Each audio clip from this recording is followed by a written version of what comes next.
राधे राधे, हरे कृष्णा। कैसे हो आप सभी लोग? आशा करती हूँ आप सभी परम मंगल में होगे, स्वस्थ होगे, अच्छे होगे। सबसे पहले आप सभी को अक्षय तृतीया की अनंत और अनंत शुभकामनाएं। अक्षय तृतीया के बारे में बोला जाता है ना क्षयति इति अक्षय, अर्थात जिस तिथि में किसी भी चीज का क्षय नहीं होता है उस तिथि को अक्षय तृतीया के नाम से संबोधित किया जाता है। अब बड़े सारे लोगों के ये कमेंट्स आ रहे हैं कि अक्षय तृतीया का व्रत रखा जाता है। अगर अक्षय तृतीया का व्रत रखा जाता है तो अक्षय तृतीया के व्रत रखने की विधि क्या होती है? पहले तो बड़े सारे लोगों को मैं हमेशा बोलती हूँ, जब लोग कहते हैं दीदी संतान की प्राप्ति नहीं हो रही है या फिर हमारी मैरिज लाइफ अच्छी नहीं चल रही, तो मैं हमेशा बोलती हूँ कि भैया तृतीय तिथि का व्रत रखिए। तृतीय तिथि का जो व्रत होता है वो बेसिकली डेडिकेट होता है माता गौरी को, जो कि माता पार्वती का ही एक स्वरूप माना जाता है। संतान प्राप्ति के लिए और मैरिज लाइफ अच्छी करने के लिए ये तृतीय तिथि का व्रत रखा जाता है। तिथि का व्रत रखता है ना, उनको अक्षय तृतीया से ही तृतीय तिथि का व्रत उठाना चाहिए। मैंने भी तृतीय तिथि का व्रत जो है वो शादी से पहले रखा था। शादी के बाद तो नहीं रखा मैंने, लेकिन मैंने शादी से पहले तृतीय तिथि का व्रत रखा था। अब बात करते हैं कि अक्षय तृतीय का व्रत कैसे रख सकते हैं। तो अक्षय तृतीय का व्रत देखो, अगर आप एक दिन का अक्षय तृतीय का व्रत रखना चाहते हो तो बहुत अच्छी बात है, क्योंकि अक्षय तृतीय पे भगवान के 24 अवतारों में से 3 अवतार का जन्म हुआ था। नंबर 1, नर नारायण का अवतार भी इसी दिन हुआ था। नंबर 2, परशुराम जी का अवतार भी इसी दिन हुआ था। नंबर 3, बोलते हैं कि मत्स्य अवतार भी भगवान जी ने इसी दिन धारण किया। तो भगवान के 24 अवतारों में से 3 अवतार का जन्म इसी दिन हुआ था। तो यह व्रत रखने से उन तीनों अवतारों के नाम का व्रत रखने का पुण्य प्राप्त हो जाएगा। नंबर दूसरा, ये जो अक्षय तृतीया है इसको बोला जाता है युगादि तिथि, मतलब जिस तिथि में किसी भी युग का प्रारंभ हो। जैसे कि सतयुग का प्रारंभ भी अक्षय तृतीया पे बोला जाता है, द्वापर युग का प्रारंभ अक्षय तृतीया पे बोला जाता है। तो इसको युगादि तिथि बोला जाता है, जिसका व्रत रखने से हमको युगों युगों तक उस व्रत के पुण्य प्रताप का फल प्राप्त होता है, वो फल मिल सकता है। अब अक्षय तृतीया पर माता लक्ष्मी की पूजा की जाती है, अक्षय तृतीया पर विष्णु भगवान की पूजा की जाती है। तो अक्षय तृतीया पर माता लक्ष्मी का आशीर्वाद पाने के लिए हम लोग ये वाला व्रत रखते हैं, और तृतीय तिथि के व्रत से हमें गौरी माता का आशीर्वाद प्राप्त होता है। तो कैसे व्रत की विधि होती है, क्या करना है? सबसे पहले सुबह सुबह उठिए, उठने के बाद पानी में गंगा जल और गुलाब जल डाल के स्नान कीजिए। बैसाख का महीना चल रहा है तो गंगा जल डाल के तो आप लोग स्नान कर ही रहे होंगे, क्योंकि बैसाख के महीने में गंगा स्नान की बहुत बड़ी महिमा है। लेकिन अक्षय तृतीया पर गुलाब जल डाल के भी स्नान किया जाता है, क्योंकि गुलाब जल की जो तासीर होती है वो ठंडी तासीर की श्रेणी में आती है, उसको ठंडी तासीर बोलते हैं। तो गुलाब जल डाल के जब आप स्नान करोगे तो आपको माता लक्ष्मी का आशीर्वाद भी प्राप्त होगा, क्योंकि माता लक्ष्मी गुलाब की खुशबू से अपनी तरफ आकर्षित हो जाती है। तो गुलाब जल डाल के स्नान कर लिया। अब आप जो ये व्रत रख रहे हो इसमें या तो पीले रंग के कपड़े पहनिए या लाल रंग के कपड़े पहनिए, दोनों में से किसी भी प्रकार के आप कपड़े पहन सकते हो। आप काले नीले ये वाले कपड़े नहीं पहनने, ठीक है ना। मैं अभी वीडियो बना रही हूँ इसलिए मैंने ये नीले रंग के वस्त्र पहने हुए, अन्यथा उस दिन मैं काले या नीले रंग के वस्त्र का उपयोग करती ही नहीं हूँ। उसके तत्पश्चात अब आपको पूरे घर में गंगा जल छिड़कना है, और पूजा करने से पहले ही घर के मुख्य द्वार पे आपको स्वास्तिक बना देना है, ठीक है ना। अब घर के मुख्य द्वार पर जो स्वास्तिक बना रहे हो इसमें आप थोड़ी सी हल्दी का उपयोग कीजिए। हल्दी में थोड़ा सा चूना डालिए, थोड़ा सा गुलाब जल डालिए, और उसको चावल लीजिए, चावल को पीस लीजिए, पिसा हुआ थोड़ा सा चावल डालिए, थोड़ा सा कपूर डाल के अब इससे आप स्वास्तिक बनाइए। देखिए आपका जो स्वास्तिक होगा वो बहुत पावरफुल स्वास्तिक है। केवल स्वास्तिक बनाने से काम नहीं चलता, उसको चार्ज करना भी बहुत जरूरी होता है। चार्ज करने के लिए अपना हाथ, जो हम अपना हाथ होता है इसको हम लोग लगाते हैं, वहां पे अपने हाथ की वाइब्रेशंस देते हैं, वो क्या है किसी और वीडियो में बताऊंगी। उसके बाद आपकी जो भी चौखट है उस पर थोड़ा सा हल्दी का लेप लगा दीजिए, बीच में एक स्वास्तिक बनाकर एक दीप प्रज्वलित कर लीजिए। ये हो गया आपका दहलीज पूजन। दहलीज पूजन इसलिए है क्योंकि ये बहुत बड़ा दीप है। अक्षय तृतीया को धनतेरस के नाम से भी संबोधित किया जाता है, ये बहुत बड़ा दिन है, तो इसलिए हमने ये दहलीज पूजन कर दिया, ताकि जितने भी देवी देवता हमारे घर पे इस बार आ रहे हैं धनतेरस पर, वो उनके स्वागत के लिए हमने अपने घर की चौखट पूजी। और कहते हैं घर की जो चौखट होती है, घर की जो दहलीज होती है, उस पर सभी देवी देवता विराजमान होते हैं, ठीक है ना। उसके बाद आपको अपने मंदिर एरिया में आना है। मंदिर एरिया की जब आपने सफाई कर ली होगी बहुत अच्छे तरीके से, उसके बाद जो भी प्रतिमाएं हैं सबको गंगा जल से आपको छिड़काव कर देना है। और जो प्रतिमाएं ऐसी है जिनको पंचम से स्नान करा सकते हैं, जैसे कि लड्डू गोपाल हो गया, जुगल जोड़ी सरकार होगी, राधा रानी होगी, तो उनको पंचम से स्नान आप लोग अवश्य कराएं। पंचम से स्नान कराने के बाद इस दिन लड्डू गोपाल की चंदन यात्रा प्रारंभ होती है। लड्डू गोपाल और विष्णु भगवान का कोई भी स्वरूप हो उनको चंदन लगाया जाता है, ठीक है ना। इसके पीछे भी एक कथा होती है, वो मैंने ऑलरेडी वीडियो में बना रखी है, आप देख लीजिए। तो लड्डू गोपाल को अगर आप चंदन यात्रा कर रहे हो और पूरे शरीर पे चंदन लगा रहे हो तो केवल एक लंगोट बांधिए और पूरे शरीर पे चंदन लगा के बैठा दीजिए। लेकिन अगर आप आप पूरे शरीर पे चंदन नहीं लगा के केवल पैरों पर माथे पे चंदन लगा रहे हो तो आप उनको पीले रंग के वस्त्र बना दिए। ठीक है, अभी जो पंचामृत से आपने लड्डू गोपाल को स्नान कराया है इसको अलग रख दीजिए। इसका भी आप लोग सेवन कर सकते हो क्योंकि व्रत में पंचामृत और गुलाब जल का सेवन किया जाता है। ठीक है, पहले पंचामृत से स्नान करा के फिर गुलाब जल से भी स्नान कराना होता है। अब बारी आती है आपके दीप प्रज्वलित। दीप आपको इस दिन अखंड ज्योत ही प्रज्वलित करनी है। ठीक है ना, अखंड ज्योत प्रज्वलित कीजिए। आपको एक अखंड ज्योत जलाइए। सरसों के तेल की भी जला सकते हैं, वैसे तो मैं कोशिश करती हूँ कि तिल के तेल की जलवाऊं। थोड़ा सा 1 चम्मच घी भी डलवाने की कोशिश करती हूँ। और जो ज्योत होती है ना वो आपकी बत्ती या तो कलावे की हो, क्योंकि कलावे की ज्योत की बहुत बड़ी महिमा होती है। तो वो कलावे की बत्ती बनाकर अखंड ज्योत जला दीजिए। थोड़ा सा नीचे चावल रखिए, चावल के ऊपर अखंड ज्योत रखिए, अखंड ज्योत आप जला दीजिए। उसमें थोड़ा सा कपूर अवश्य डाल दीजिए। अखंड ज्योत जलाते हुए आपको बहुत सिंपल ओम महालक्ष्मी नमः, ओम महालक्ष्मी नमः, ठीक है, ऐसे करते हुए अखंड ज्योत जला दी। अब बारी आती है संकल्प लेने की। क्योंकि आप व्रत रख रहे हो तो व्रत का संकल्प तो आपको लेना है। थोड़े से चावल लीजिए, सुपारी लीजिए, 1 या 2 का सिक्का ले लीजिए। तीनों ही सामग्री आपको लेनी है। हाथ में रखिए। ओम महालक्ष्मी नमः, ओम महालक्ष्मी नमः, ओम महालक्ष्मी नमः। मेरा नाम आशु चौहान है, मेरा गोत्र केमलक्ष है, मेरा निवास स्थान श्रीधाम वृंदावन है। आज मैं पूरी विधि विधान से अक्षय तृतीया का व्रत रख रही हूँ। यह व्रत मैं फलाहार खा के रखूंगी। माता रानी यह व्रत पूर्ण करने में मेरी सहायता करे। और जो भी सामग्री है वो भी जो भी लक्ष्मी माता की स्वरूप की प्रतिमा आपने बना रखी है उनके पास रख दीजिए। या फिर जो ये सामग्री है ये आप जो सूर्य भगवान को जल देने जाओगे उसमें उस लोटे में भी डाल सकते हो। क्योंकि यह व्रत माता लक्ष्मी को तिथि माता लक्ष्मी को ही डेडिकेट होती है, इसलिए हमने ओम महालक्ष्मी नमः का ही बोला है। ठीक है ना, क्योंकि ये तिथि माता लक्ष्मी को ही डेडिकेट होती है। अब आपको अक्षय तृतीया की कथा पढ़नी है। एक छोटी सी पुस्तक आती है जिसमें हर किसी की कथा अवेलेबल होती है। मेरे पास भी ये पुस्तक अवेलेबल है और अगर आप लोगों को चाहिए तो आप लोग मेरी वेबसाइट पे या फिर मुझसे ऑनलाइन भी मंगवा सकते हैं। उसमें हर एक 30 त्योहार की कथाएं होती हैं। हर एक 30 त्योहार की कथा होती है। मैं वृंदावन से आप लोगों के लिए भिजवा दूंगी या फिर 30 तारीख को मेरी वेबसाइट भी लॉन्च होगी, उसमें ये पुस्तक भी अवेलेबल होगी। आप वहां से मंगवा लीजिए। एक बार मंगवा लीजिए, सालों साल चलती है। ठीक है, जब वो फट जाएगी तब आपको दूसरी पुस्तक लेनी होगी। तो अक्षय तृतीया की व्रत की कथा आपने पढ़ ली। अब अक्षय तृतीया पर जो प्रमुख भोग लगता है, माता लक्ष्मी के लिए खीर का भोग लगेगा, खीर का भोग बनाइए।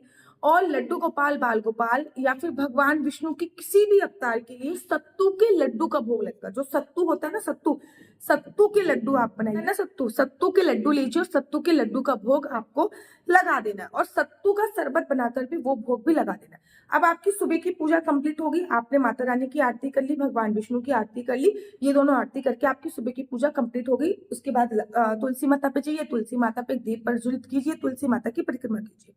ठीक इसी प्रकार से केले के पेड़ की भी परिक्रमा, पूजा अर्चना वंदना कर सकते हैं। अब बारी आती है मंदिर जाने की। मंदिर चले जाइए। लक्ष्मी और नारायण जी के मंदिर जाने की कोशिश कीजिए, क्योंकि ये जो व्रत है ये बेसिकली लक्ष्मी और नारायण को, अगर व्रत नहीं भी रखा तब भी इस दिन मंदिर अवश्य जाइए। एक ना अगरबत्ती या धूपबत्ती, वैसे तो मैं धूपबत्ती ही प्रेफर करती हूँ। अगर अगरबत्ती आपकी बांस की ना बनी हो तो आप अगरबत्ती ले सकते हो। धूपबत्ती का एक पैकेट लीजिए गुलाब वाला।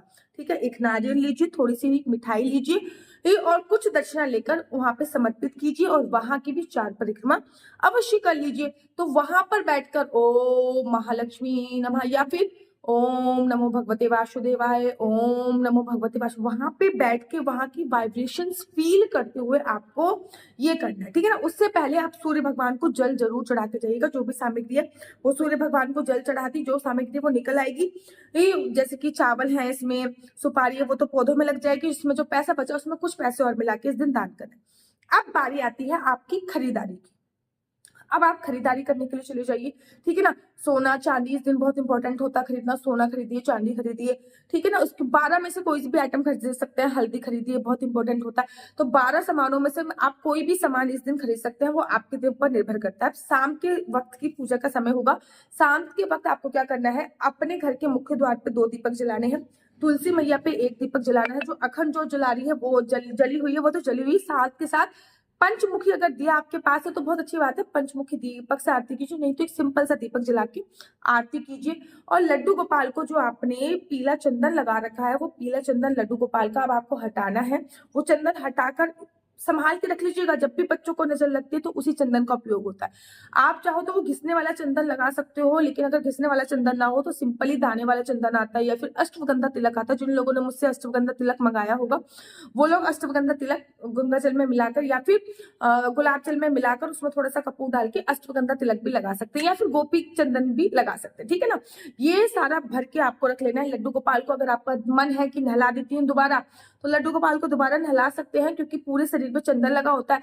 अगर आपका ये भाव आ रहा है कि भैया पूरे दिन तो लाला को चंदन लगाया है, रात को नहलाऊंगी तो ठंड लग जाएगी, तो आप बिल्कुल अपने एक टॉवल लीजिए, उनकी जो लड्डू गोपाल की टॉवल होती है उसको गीला करिए, लड्डू गोपाल को पूरा अच्छे से पोंछ दीजिए, और पोंछने के तत्पश्चात आप बेसिकली उनको बैठा दीजिए। अब आपको जो चंद्रमा है उसको अर्घ देने के लिए जाना है, और फिर चंद्रमा को जब आपने अर्घ दे दिया तो वहीं पे खड़े होकर चंद्रमा की 7 परिक्रमा करनी है, और फिर घर पे आके जो भी भोजन इत्यादि बनाए, खीर जरूर बनी होनी चाहिए इस दिन, परमल की सब्जी इस दिन जरूर बनाते हैं, पूरी पक्का खाने कच्चा खाना कुछ भी बना सकते हैं, वो खा के आपको अपने व्रत का पारण करना है।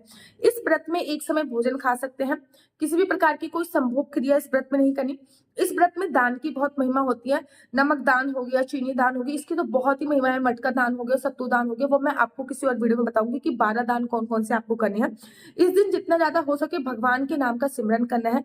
अगर आप इस दिन किसी की निंदा चुगली करी तो वो भी 10 गुना होकर आपको मिलेगी, और इस दिन आपने किसी भगवान की पूजा अर्चना वंदना करी तो वो भी 10 गुना होकर आपको मिलेगी। तो पूरी तरीके से आप पर निर्भर है कि आपको करना क्या है। तो एक दो चीजें मेरे कहने पर और भी ध्यान रखिएगा कि इस दिन में सोने की मनाही होती है, और किसी की निंदा चुगली मत कीजिएगा। जितना ज्यादा हो सके भगवान के नाम का सिमरन करना है। बहुत इंपॉर्टेंट तिथि है। अक्षय तृतीया को छोटा धनतेरस बोलते हैं, ऐसा नहीं गवाना है इस तिथि को। मेरा नंबर आपको नीचे स्क्रीन पे दिख रहा होगा, मेरा नंबर है 429202565। I repeat again 429202565। आपका बच्चा जॉब करेगा या बिजनेस करेगा? बिजनेस करेगा तो किस फील्ड में बिजनेस करेगा, जॉब करेगा तो किस सेक्टर में जॉब करेगा। आपके बच्चे का अगर काम चलते चलते अचानक से रुक गया है तो आप क्या उपाय कर सकते हैं, आपको किस प्रकार का बिजनेस करना चाहिए, आपको किस प्रकार की जॉब करनी चाहिए, क्या सरकारी नौकरी का योग है, संतान प्राप्ति का योग कब है, विवाह का योग कब है, कोई भी शुभ मुहूर्त निकलवाने के लिए या फिर कुंडली मिलवाने के लिए भी आप मुझसे संपर्क कर सकते हैं। याद रखिए ये नंबर कुंडली दिखाने के लिए है। इसमें मैं किसी भी प्रकार से कोई भी क्वेश्चन आंसर का रिप्लाई नहीं देती, और कुंडली दिखाना बिल्कुल भी फ्री नहीं है, उसके थोड़े से चार्जेस है। इस दिन एक दो चीजें और भी कीजिएगा। इस दिन जो है जिन लोगों ने तुलसी माला मंगाई है मेरे से श्रीधाम वृंदावन से, वो इस दिन तुलसी माला धारण अवश्य कीजिएगा, और जिसको भी जरूरत है उनको तुलसी माला दान जरूर कीजिएगा। जब तक वो तुलसी माला दान रहेगी ना आपके उनके गले में, उस पुण्य की प्राप्ति आपको ही मिलती रहेगी। तो ये तुलसी माला जिन्होंने भी मंगाई है, कान के इयरिंग्स जिन्होंने भी मंगाए हैं, इस दिन धारण करने का बहुत अच्छा दिन है। और राधे राधे, हरे कृष्णा। तो देख रहे हो आप कितनी सारी तुलसी मालाएं हैं, वेट किस बात का, देर किस बात की। अगर आपके पास भी एक असली तुलसी माला की आप तलाश कर रहे हो कि मुझे गले में पहनने वाली एक असली कंठी प्राप्त हो जाए, तो अभी अभी अभी ऑर्डर कर दीजिए। ना केवल आपके पास असली तुलसी माला पहुंचेगी, गले में पहनने वाली कंठी, अपितु आपके पास जपने वाली माला भी पहुंचेगी। साथ ही के साथ आपके पास गोपी चंदन, अष्टगंधा तिलक, राधा नाम के कानों में पहनने वाले इयरिंग्स, डिफरेंट प्रकार के माला, झोली, बहुत सारा सामान श्रीधाम वृंदावन की पावन धरा से आप लोगों के लिए आ गया है। पता है जब मैं श्रीधाम वृंदावन में मेरे को वास मिला था ना, मुझे पता ही नहीं था कि भाई असली तुलसी माला और नकली तुलसी माला क्या होती है। मैंने कई महीनों तक नकली तुलसी माला धारण करके रखी, क्योंकि मुझे उसके बारे में पता नहीं था। फिर गुरुजी की कृपा हुई और मुझे असली तुलसी माला प्राप्त हुई। ना केवल आपको असली तुलसी माला मिलेगी, आपके लड्डू गोपाल काले हो गए हैं तो ये गोपी चंदन आप अपने लड्डू गोपाल को लगा के गोरा कर सकते हैं। इस्कॉन टेम्पल से जुड़े हो, राधा वल्लभ संप्रदाय से जुड़े हो, राधा माधव संप्रदाय पे जुड़े हो, तिलक बनाना नहीं आता तो ये तिलक का स्टैंड भी आप लोगों के लिए उपलब्ध है। ये तिलक का स्टैंड भी आप लोग इसका भी फायदा उठा सकते हो। ना केवल तिलक का स्टैंड आपको मिलेगा, अपितु राधा नाम के हार्ट शेप के इयरिंग्स हो गए, स्क्वायर इयरिंग्स हो गए, ट्रायंगल हो गए, ये सभी प्रकार के इयरिंग्स भी आपको उपलब्ध है। कितने सुंदर सुंदर है ना, सोचिए कितने सुंदर सुंदर है। और ये सभी चीज़ें आपको प्राप्त हो सकती हैं, और बहुत ही सूक्ष्म अमाउंट में, मतलब बहुत थोड़े से पैसों में ये सभी चीज़ें आपको प्राप्त हो सकती हैं। अगर आप चाहते हो कि आपको ये इयरिंग्स प्राप्त हो, अष्टगंधा तिलक प्राप्त हो जो कि ओरिजिनल है, 8 प्रकार की चीज़ें इस तिलक में इंक्लूड होती हैं, लड्डू गोपाल को लगाने के लिए ओरिजिनल इत्र प्राप्त हो, क्योंकि अब तो गर्मी आ गई, गर्मी में इत्र सेवा जरूरी होती है। डिफरेंट सारे लोगों को तलाश होती है असली तुलसी माला कहाँ मिलेगी। भाई यही वहीं पे असली तुलसी माला मिलने वाली है। ना केवल असली तुलसी माला मिलेगी बल्कि आपको असली अश्वगंधा तिलक भी मिलेगा। ये एकदम प्योर और असली अश्वगंधा तिलक है और माला भी एकदम 100% प्योर है। इसके साथ साथ तिलक लगाने के लिए आपको स्टैंड भी प्रोवाइड कराया जाएगा, जिससे आप इजीली तिलक लगाते हैं। राधा वल्लभ संप्रदाय में हो गए, इस्कॉन टेम्पल में हो गए, इसी से सब तिलक लगाते हैं, ये भी आपको प्रोवाइड कराया जाएगा। इतना ही नहीं, इस पैकेज में आपको मिलेगा कानों में पहनने वाले तुलसी के असली राधा नाम के इयररिंग्स। कानों में पहनने वाले तुलसी के असली राधा नाम के इयररिंग्स आपको मिल रहे हैं। साथ ही साथ आपको बाल गोपाल, लड्डू गोपाल को लगाने के लिए असली इत्र भी आपको इसी पैकेज पे प्रोवाइड हो रहा है। जल्दी से हमारी तरफ से मिलेगा आपको लड्डू गोपाल के लिए एक छोटी सी तुलसी माला, वो एकदम गिफ्ट होएगा। मतलब 500 रुपये में 6 चीजें आप बात की। श्रीधाम वृंदावन से डायरेक्ट आपके घर पे आएगा। डिलीवरी चार्ज आपको अतिरिक्त देना पड़ेगा। इस पैकेज का प्राइस है 500 रुपये। राधे राधे, हरे कृष्णा। और अगर आपको मेरी वीडियो अच्छी लगती है तो आप अपना यूट्यूब चैनल हरि बोल को लाइक शेयर सब्सक्राइब करना बिल्कुल भी मत भूलिए। तब तक के लिए मुझे दीजिए इजाजत। राधे राधे, हरे कृष्णा, हरि बोल। आप सभी को अक्षय तृतीया की अनंत और अनंत शुभकामनाएं। अगली वीडियो में मैं आप लोगों को बताऊंगी कि अक्षय तृतीया पे 12 महादान कौन कौन से कर सकते हैं। राधे राधे, हरे कृष्णा, हरि बोल।